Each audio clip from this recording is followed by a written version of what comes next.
এবারের বিধানসভা নির্বাচনটা তৃণমূলের কাছে অত সহজ নয়।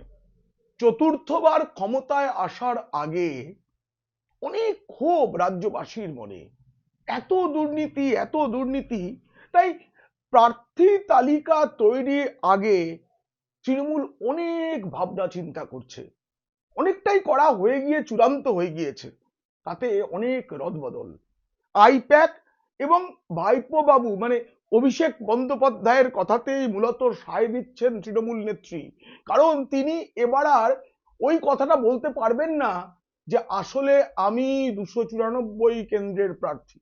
কারণ গতবার তিনি একথাটা বলে নিজের আসনেই হেরেছিলেন নন্দীগ্রামে। উপনির্বাচনে জিতে তাকে মুখ্যমন্ত্রীর আসন টিকিয়ে রাখতে হয়েছে। তৃণমূল যে এবার অনেক রদবদল করবে এমন সম্ভাবনার কথা জানিয়ে আমি আগেই একটি প্রতিবেদন করেছিলাম, বলেছিলাম যে 100 আসনে প্রার্থী বদল হতে পারে এবং সেটা হচ্ছে। তার মধ্যেও আমি যা যা বলেছিলাম তার মধ্যেও এই সময়ের মধ্যে আরো কিছু রদবদল এসেছে যেগুলো আমি জানতে পেরেছি। তাতে কারা মোটেও টিকিট পাচ্ছেন না সেই তালিকায় মন্ত্রীরাও আছেন, কাদের হারা আসনে পাঠানো হচ্ছে সেই তালিকায় মন্ত্রীরা আছেন, আর কাদের সহজ আসনে পাঠানো হচ্ছে সেই তালিকাটাও আমি পেয়েছি। সব মিলিয়ে তৃণমূলের এখনো পর্যন্ত যে চূড়ান্ত প্রার্থী তালিকা তাতে ভয়ের ছাপ স্পষ্ট। ভয় কতটা, মুখ্যমন্ত্রী মমতা বন্দ্যোপাধ্যায় এতদিন বিজেপি নেতারা একটা কথা বলছিলেন বলে তিনি ক্ষোভ উগরে দিচ্ছিলেন, সেই সত্যটা নিজে মুখে বলে ফেলেছেন 1,20,00,000 ভুয়ো ভোটারের নাম বাদ যাবে। তাই প্রার্থী তালিকায় অনেক রদবদল, আমি সব বলবো।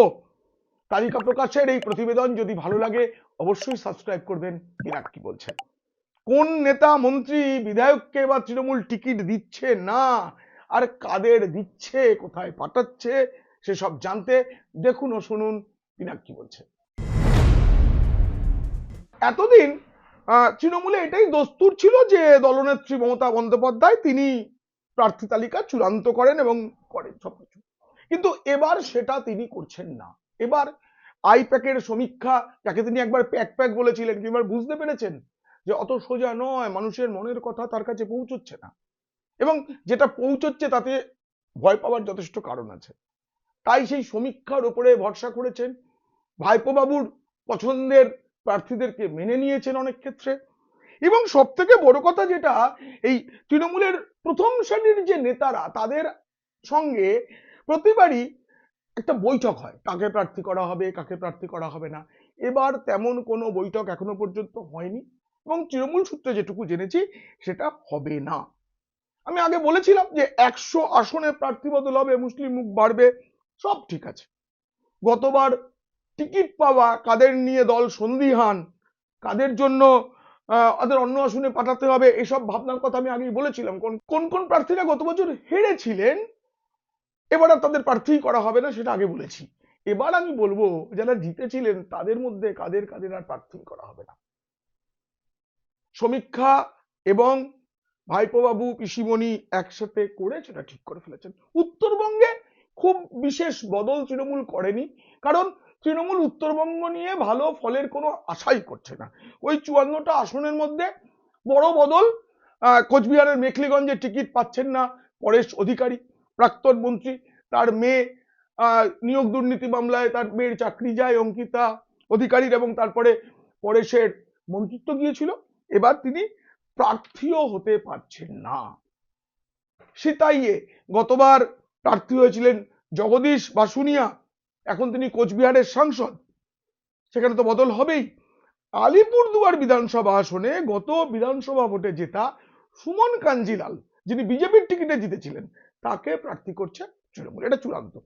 জলপাইগুড়ি জেলায় বড় বদল ডাবগ্রাম ফুলবাড়ি আসনে। আমি আগেই বলেছিলাম যে রাজ্যের প্রাক্তন মন্ত্রী গৌতম দেব, তিনি এখন শিলিগুড়ি পুরসভার প্রধান, তাকে গতবার তৃণমূল প্রার্থী করেছিল এবং তিনি হেরে গিয়েছিলেন। তিনি প্রার্থী হতে চাইছিলেন না, কিন্তু তাকে প্রার্থী করা হচ্ছে, কিন্তু ওই আসনে নয়, তাকে প্রার্থী করা হচ্ছে কঠিন আসন। গতবার বিজেপির শঙ্কর ঘোষের কাছে হেরে যাওয়া শিলিগুড়িতে প্রার্থী করা হতে পারে গৌতম দেবকে। এবার উত্তর দিনাজপুরে আব্দুল করিম চৌধুরীকে টিকিট দেবে না তৃণমূল, মূলত বয়সের কারণে, অন্য কোনো মুসলিম মুখ।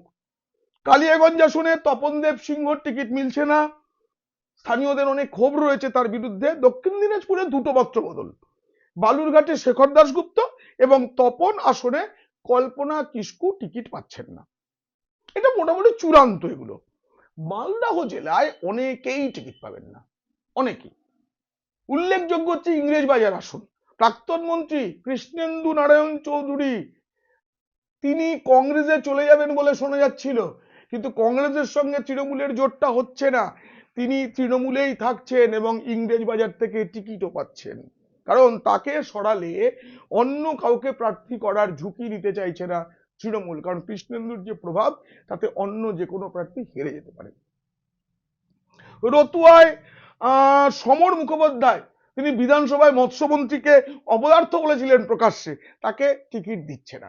একইভাবে সাবিত্রী মিত্র প্রাক্তন মন্ত্রী, খুবই জনপ্রিয়তা ছিল এক সময়, এখন নেই, তাকে মানিকচকে টিকিট দিচ্ছে না। মোথাবাড়িতে যেভাবে হিন্দুদের ওপর অত্যাচার হয়েছে, তারপর হিন্দু ভোট একটা, ফলে সাবিনা ইয়াসমিন হেরে যেতে পারেন।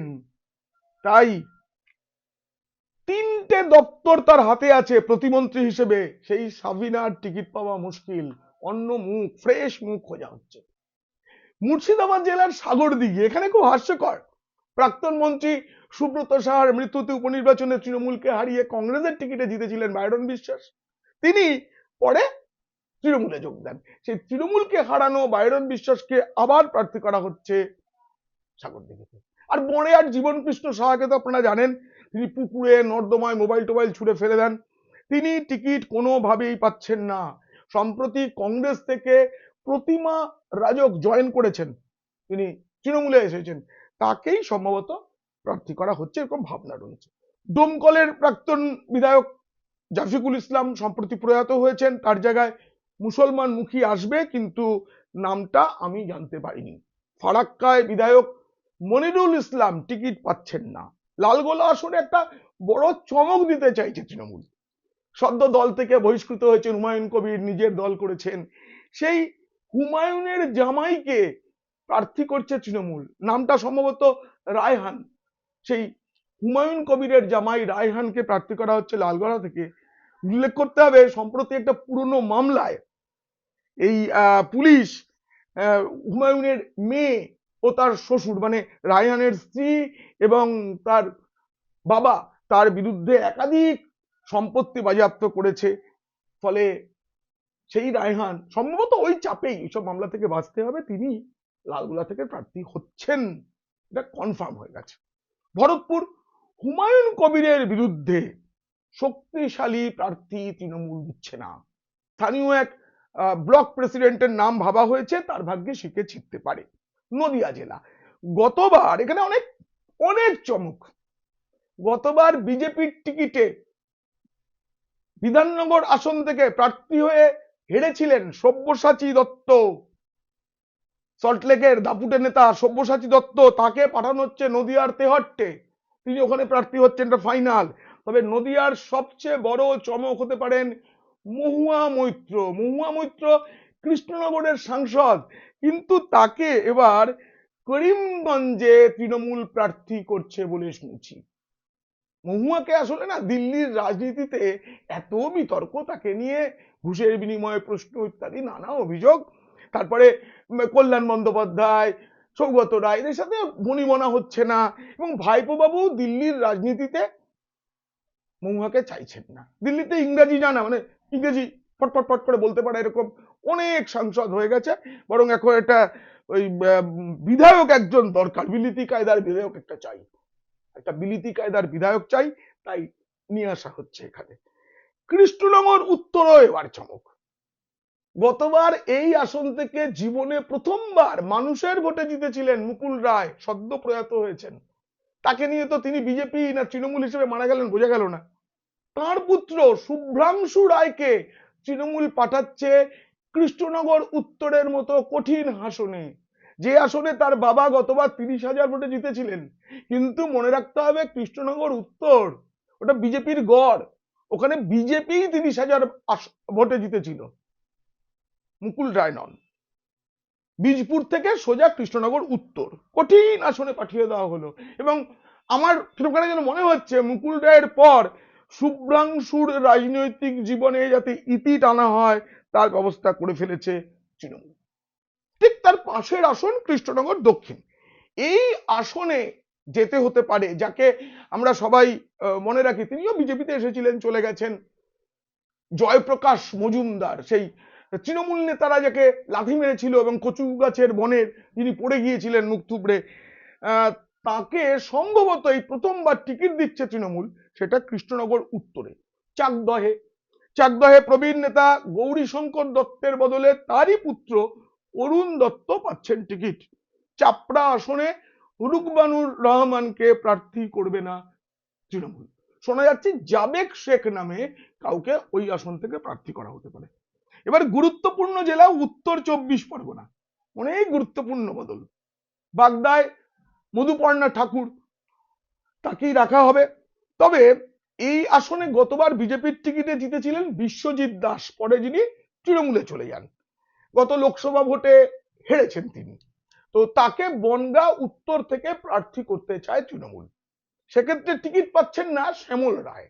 আর সদ্য রেশন দুর্নীতিতে নামটাম জড়িয়ে যাওয়া জ্যোতিপ্রিয় মল্লিক নিজেই আর হাবড়ায় দাঁড়াতে চান না, মুখ দেখাতে পারবেন না, দলও চাইছে না সেখানে কোনো নতুন মুখ আনা হবে। বালুকে অন্য কোনো আসনে পাঠানোর কথা ভেবে রেখেছে। খড়দহে কাজল সিংহের মৃত্যুর পর প্রবীণ নেতা শোভনদেব চট্টোপাধ্যায় সেখান থেকে বিধায়ক হয়েছিলেন, ভবানীপুর থেকে জিতেছিলেন, মমতা বন্দ্যোপাধ্যায়কে ভবানীপুর ছেড়ে দিয়ে তিনি খড়দহে যান। কিন্তু প্রবীণ নেতা তিনি আর এত দূর যেতে চাইছিলেন না, তাকে নিয়ে আসা হচ্ছে কলকাতার বালিগঞ্জ আসনে।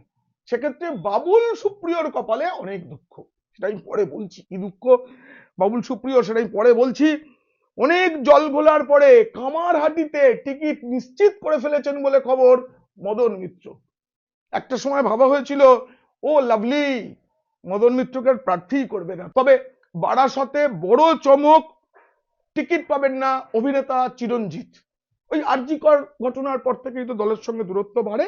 এখানে গায়িকা ইমন চক্রবর্তীকে ভাবা হচ্ছে, এটা শোনা যাচ্ছে। তবে ইমন চক্রবর্তীর নামটা এখনো চূড়ান্ত করা হয়নি, কারণ উত্তরপাড়া এবং পূর্ব মেদিনীপুরের তমলুক, হুগলি এবং পূর্ব মেদিনীপুর দুই জায়গায় দুটো আসনের জন্য ইমনের নাম প্রস্তাব করা হয়েছে, কারণ এইসব আসনে কঠিন লড়াই, তৃণমূলের এবার কঠিন লড়াই। এবার তো এই রাজ্যের মধ্যে থেকেও আলাদা রাজ্য দক্ষিণ 24 পরগনা। দেখুন এখানে কে টিকিট পাবেন কে পাবেন না সবই ভাইপো বাবুর পছন্দ। শুধু একটা আসন পাকা হয়ে গেছে, সেটাই আমি খালি বলে দিচ্ছি, বাকিগুলো বললে না বড্ডই ওই অন্ধকারে ঢিল ছোড়ার মতো হবে। মগরাহাট পশ্চিমে প্রার্থী হচ্ছেন সদ্য সিপিএম থেকে তৃণমূলে যাওয়া প্রতীকুর রহমান। সেক্ষেত্রে গিয়াসউদ্দিন মোল্লার ভাগ্য খারাপ, কারণ তিনি তো গতবার মগরাহাট পশ্চিমে প্রার্থী হয়েছিলেন এবং জিতেও ছিলেন ভালো ভোটে। ভাঙড়ে এবার চমক দিতে চায় তৃণমূল, এটা আমি আগেও বলেছিলাম আবার বলছি। গতবার মোহাম্মদ রেজাউল করিমকে হারিয়ে দেন আইএসএফ প্রার্থী নওশাদ সিদ্দিকী, এবার নওশাদের ভাই কাসেম সিদ্দিকীকে ওই আসন থেকে তৃণমূল টিকিট দিতে চায় ভাইয়ে ভাইয়ে লড়াই লাগানোর জন্য। মনে রাখবেন নওশাদ এবং কাসেম দুজনেই হুগলির ফুরফুরা শরীফের যে পরিবার সেই পরিবারের প্রতিনিধি। টান টান উত্তেজনা থাকবে বেহালার দুটো আসন নিয়ে, পূর্ব পশ্চিম। বেহালা পূর্বে রত্না চট্টোপাধ্যায় গতবার জিতেছিলেন, মনে করা হচ্ছিল শোভন চট্টোপাধ্যায় তৃণমূলে ফিরে আসার ফলে পূর্ব শোভন চট্টোপাধ্যায়ের পুরনো আসন সেখানে তাকে দেওয়া হবে। কিন্তু সবকিছু ঠিক থাকলে মমতার প্রিয় কানন বেহালা পূর্বে টিকিট পাচ্ছেন না, রত্নাও ওই আসনের টিকিট পাচ্ছেন না, ওখানে প্রার্থী করা হতে পারে প্রাক্তন রাজ্যসভার সাংসদ শুভাশিস চক্রবর্তীকে। সেক্ষেত্রে রত্নাকে পাঠানো হবে তারই পিতা দুলাল চন্দ্র দাসের আসন মহেশতলায়। ইতিমধ্যেই দুলাল বাবু বলতে শুরু করেছেন আমি আর ভোটে দাঁড়াবো না, বয়স হয়েছে ইত্যাদি। বেহালা পশ্চিম মানে পার্থ চট্টোপাধ্যায়ের আসন, এইখানে খুব কঠিন, মানে তৃণমূলেরই মুখ দেখাবার জায়গা নেই। যদি শোভন চট্টোপাধ্যায় মানে শোভন বৈশাখীর শোভন টিকিট পান তাহলে পেতে পারেন শুধুমাত্র বেহালা পশ্চিম আসন থেকেই, নচেত নয়। এবার কলকাতা, খোদ কলকাতা তৃণমূলের গড়, সেখানে অনেক পরিবর্তন। বালিগঞ্জ, সুব্রত মুখোপাধ্যায়ের মৃত্যুর পর সেখানে এসেছিলেন কে, বাবুল সুপ্রিয় উপনির্বাচনে জিতলেন। তিনি বলেছিলেন বিজেপির দুবারের সাংসদ আসানসোলের, দুবার কেন্দ্রীয় প্রতিমন্ত্রী হয়েছেন, কিন্তু তিনি বলেছিলেন আমি মমতা বন্দ্যোপাধ্যায়ের প্রথম একাদশে খেলবো। তো এমন খেলা তাকে খেলাচ্ছেন মমতা বন্দ্যোপাধ্যায় যে বালিগঞ্জে টিকিটই দিচ্ছেন না। সেখানে প্রার্থী আগেই বলেছি বর্ষিয়ান শোভনদেব চট্টোপাধ্যায়, বলে বাবুলকে পাঠানো হবে তৃণমূলের হারা সিট আসানসোল দক্ষিণে, যেখানে অগ্নিমিত্রা পাল আগের বার জিতেছিলেন। তবে শোনা যাচ্ছে বাবুল নাকি খুব একটা যেতে রাজি নন, তিনি হয়তো রাজনীতি থেকে সন্ন্যাসও নিয়ে নিতে পারেন। কঠিন লড়াই তো, কোনোদিনও কঠিন লড়াই উনি লড়েননি। তাই আসানসোল দক্ষিণের জন্য তৃণমূল আর একটা নাম ভেবে রেখেছে, তাপস বন্দ্যোপাধ্যায়। এবার এন্টালি, স্বর্ণকমল সাহা টিকিট পাচ্ছেন না, তবে তার পরিবারে তারই পুত্র সন্দীপন সাহাকে টিকিট দেবে তৃণমূল। পরেশ পাল থাকছেন না, পরেশ পাল বেলেঘাটায় থাকছেন না, সম্ভবত না চূড়ান্তই হয়ে গিয়েছে, রাজ্যসভার মেয়াদ শেষ হয়ে গিয়েছে সিপিএম থেকে তৃণমূলে যাওয়া ঋতব্রত মুখোপাধ্যায়ের, তাকে সম্ভবত পরেশ পালের আসন বেলেঘাটা থেকে প্রার্থী করছে তৃণমূল। জোড়াসাঁকোয় অনিশ্চিত বিবেক গুপ্তর টিকিট, তবে সেখানকার যে জনবৈচিত্র্য, যেভাবে অবাংলাভাষী মানুষের বেশি বাস এবং তারাই ভোটার, তাই বিবেক গুপ্তর পরিবর্তে কাকে দাঁড় করানো যায় সেটা নিয়ে তৃণমূল রীতিমতো চিন্তায়। হাওড়া জেলায় তৃণমূলের ক্ষেত্রে একটা স্বস্তির খবর, শিবপুরে ক্রিকেটার মনোজ তিওয়ারি বলে দিয়েছিলেন আমি আর রাজনীতি করব না, কিন্তু শেষ পর্যন্ত নতুন কোনো প্রার্থী পাওয়া না যাওয়ায় মনোজকে রাজি করিয়ে ফেলেছে তৃণমূল নেতৃত্ব, ফলে মনোজ প্রার্থী হচ্ছে। হুগলি জেলার প্রথম আসন উত্তরপাড়া, টিকিট পাচ্ছেন না কাঞ্চন মল্লিক, তার বিরুদ্ধে অনেক অভিযোগ স্থানীয় স্তর থেকে রাজ্য স্তর পর্যন্ত। এখানে নাকি প্রার্থী করা হতে পারে প্রাক্তন তৃণমূল বিধায়ক প্রবীর ঘোষালকে। প্রবীর ঘোষাল এখান থেকে 2016 সালে তৃণমূলের টিকিটে জিতেছিলেন। 2021 সালের ভোটের আগে কলকাতা থেকে চার্টার্ড প্লেনে করে দিল্লি গিয়ে অমিত শাহর বাড়িতে গিয়ে তৃণমূলের বিজেপিতে যোগ দেন। তারপর তিনি এই উত্তরপাড়াতেই প্রার্থী হয়ে অনেক ভোটে হেরেছিলেন। এবারে নাকি তাকে ফের প্রার্থী করতে পারে তৃণমূল, কারণ স্থানীয় তৃণমূলের মধ্যে এত রকমের গোষ্ঠীদ্বন্দ্ব আছে, সেখানে কিছুটা এইসব দ্বন্দ্ব থেকে দূরে থাকা প্রবীরকে প্রার্থী করা হতে পারে। বলাগড় আসনে টিকিট পাচ্ছেন না, দলকে বারংবার অস্বস্তিতে ফেলা মনোরঞ্জন ব্যাপারী। চুচুড়ায় অসিত মজুমদারকে নিয়েও খারাপ রিপোর্ট এসেছে, কিন্তু তার বদলে কে প্রার্থী হবেন সেটা এখনো স্থির করতে পারা যায়নি, স্থানীয় নেতাদের মধ্যে অনেকের কথা ভাবা হচ্ছে। একই অবস্থা সপ্তগ্রাম বিধানসভা, তপন দাশগুপ্তকে নিয়েও দোটানায় তৃণমূল, তিনিও প্রাক্তন মন্ত্রী, তাকে প্রার্থী করা হবে কিনা এখন এই তিনটে আসনে প্রার্থী বদলের সম্ভাবনা প্রবল, তবে সেগুলো বাছা হবে স্থানীয় নেতাদের মধ্যে থেকেই বলে তৃণমূল সূত্রে জানা যাচ্ছে। তবে এখনো চূড়ান্ত হয়নি, পান্ডুয়া প্রাক্তন সাংসদ রত্না দেনাককে বয়সের কারণেই প্রার্থী করা হবে না। চণ্ডীতলায় টিকিট পাচ্ছেন না স্বাতী খন্দকার, আকবর আলী খন্দকারের স্ত্রী, তাকে অনেকবার তাকে ওখান থেকে প্রার্থী করা হয়েছে। প্রয়াত আকবর আলীকে নিয়ে এখন আর স্থানীয় মানুষের মধ্যে তেমন সেন্টিমেন্ট নেই, এরকমই রিপোর্ট আইপ্যাক দিয়েছিল, তার প্রেক্ষিতেই সম্ভবত চেঞ্জ করা হচ্ছে। আরামবাগে আর সুজাতা মণ্ডল নয়, বিজেপির সাংসদ সৌমিত্র খাঁর প্রাক্তন স্ত্রী এখন হুগলি জেলা পরিষদের সদস্য, ফলে তাকে আর গতবার বিধানসভায় হেরেছিলেন তিনি, তাকে প্রার্থী করা হবে না। হলেও খুব যদি কিছু হয় তবে তাকে বাঁকুড়ার কোনো একটা আসন থেকে ভাবা হতে পারে। গোঘাটেও প্রার্থী বদল হবে, মানস মজুমদারের নাম বাতিলের তালিকায়, খানাকুল প্রার্থী বদল, নাজবুল করিমের বদলে কলকাতা থেকে যেতে পারেন এক কাউন্সিলর তথা মোহামেডান ক্লাবের কর্তা আমির উদ্দিন ববি। সিঙ্গুরে বেচারাম মান্নার স্ত্রী কবরী মান্নাকে টিকিট দিচ্ছে না তৃণমূল, তবে বেচারাম মান্না হরিপাল থেকে টিকিট পাচ্ছেন। কবরীর বদলে স্থানীয় এক ব্লক সভাপতির কথা ভাবা হয়েছে। পূর্ব মেদিনীপুর বিরোধী দলনেতা শুভেন্দু অধিকারীর জেলায় অনেক রদবদল, কারণ এখানে খুব ভয় গত লোকসভা নির্বাচনে এই জেলার দুটি আসনেই তৃণমূল পরাজিত হয় এবং বড় ব্যবধানে।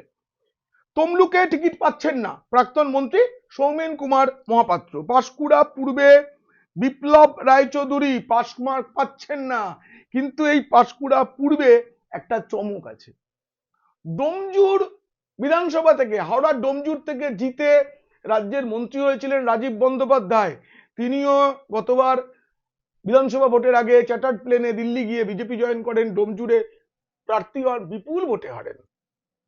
তাকে এবার পাঁশকুড়া পূর্বে পাঠানোর সিদ্ধান্ত নিয়েছে তৃণমূল কংগ্রেস। পাঁশকুড়া পশ্চিমে নন্দীগ্রামের মা বলে খ্যাত ফিরোজা বিবি টিকিট পাচ্ছেন না, তার বদলে ওখানে টিকিট পাবেন আনিসুর রহমান। ময়নায় টিকিট নয় সংগ্রাম দলুইকে, কোনো সংগ্রামেই কোনো কাজ হবে না। মহিষা দলে টিকিট পাচ্ছেন না তিলক চক্রবর্তী। আবার হলদিয়াতেও বাতিল স্বপন নস্কর। মনে রাখতে হবে সিপিএম থেকে বিজেপিতে এসে গত বিধানসভা নির্বাচনে হলদিয়া থেকে জিতেছিলেন তাপসী মণ্ডল, তিনি এখন আবার সিপিএম বিজেপি হয়ে তৃণমূলে গেছেন, তাকেই টিকিট দেওয়া হবে। চমক একটা ছিল, বলা হয়নি, তমলুকে সৌমেন মহাপাত্রের বদলে সেখানে প্রার্থী করার ভাবনা অভিনেত্রী শ্রাবন্তী চট্টোপাধ্যায়কে। নন্দীগ্রাম শুভেন্দু বনাম মমতার লড়াইয়ে গত বছরের ভিভিআইপি কেন্দ্র। এবার তৃণমূলের প্রার্থীকে মমতা তো ওখানে আর ভুলেও যাবেন না, আর মুসলিম মুখও নয়, তাই ভাইপো বাবুর পছন্দের দুটি নাম ভাবা আছে। কঠিন এই আসনে লড়তে সুদীপ রাহা অথবা রিজু দত্তকে পাঠাতে পারে তৃণমূল। ইতিমধ্যেই নন্দীগ্রামে সেবাশ্রয় নাকি একটা কাজের জন্য ভাইপোবাবু যখন গেছিলেন তখন এই দুজনকে সেখানে দায়িত্ব দেওয়া হয়েছিল, সুদীপ রাহা অথবা রিজু দত্ত।